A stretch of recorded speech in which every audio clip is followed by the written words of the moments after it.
Coffee and How It Got a Cancer Label by Timothy Neverov, Professor Hong, English 332, Section 5, July 16, 2018. Background of coffee. The earliest use of coffee dates back to the 15th century in Ethiopia. Since then, coffee has become a staple beverage here in America, as well as many other countries.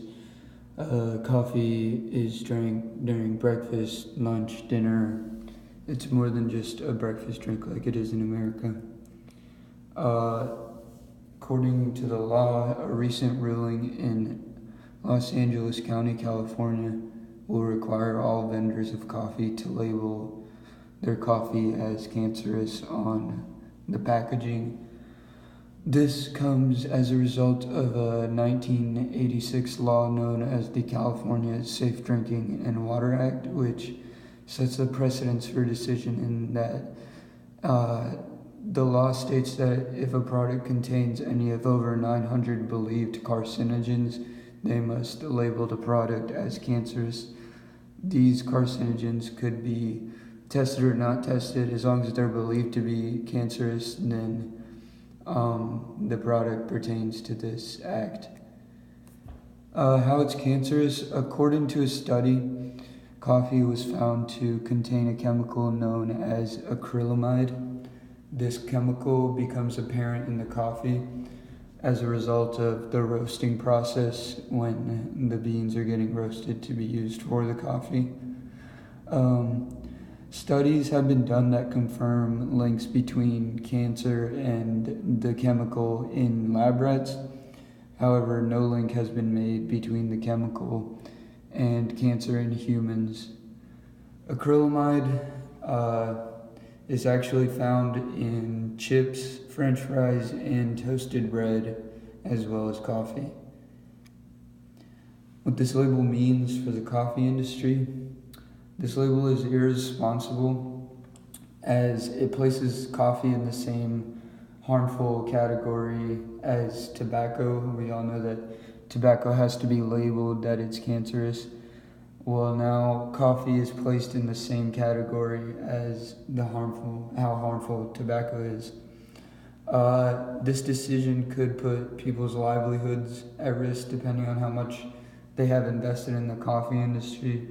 So let's say they have either money invested or they own a shop or any other financial investment into the coffee industry could be put at great risk by this decision, given that people's public opinion turns against coffee and people stop drinking it and whatnot. This could hurt them financially pretty bad. Professional opinions on this recent ruling are Dr. Nigel Brockton, Director of Research at the American Institute for Cancer Research, stated that this is an unfortunate ruling that demonizes coffee as a carcinogen when the overwhelming evidence in humans is for benefit or at least no detrimental effect. Beneficial effects of coffee have been demonstrated and are linked to insulin control, antioxidant responses, and reduced inflammation, all of which protect against cancer. Dr. Ed Giovannucci, a researcher at Harvard T.H. Chan School of Public Health's Department of Nutrition, said, "The decision has the potential to do much more harm than good to public health by confusing public into thinking risks from something like coffee are similar to those from smoking." He goes on to say, "We have studied coffee for decades now and have enough evidence from large, well-designed studies to say that coffee is protective for some cancers. We can confidently say that coffee is not harmful and certainly doesn't have to be labeled the way we label tobacco." This decision will affect public health teaching jobs and that people will be confused on whether coffee is harmful or helpful. The decision will affect the nutrition field in that many people might not trust nutritionists who tell them coffee is beneficial when the court tells them that it's not. The decision will also affect law jobs in that many more lawsuits and legal actions will be surrounding coffee in the near future. In conclusion, coffee as an industry is greatly affected by this recent decision. The decision only serves to confuse the public and tarnish the image of a drink that in no ways detrimentally is harmful to humans. Many view professionals in science degrees disagree with the label because of the amount of studies done on coffee that say otherwise.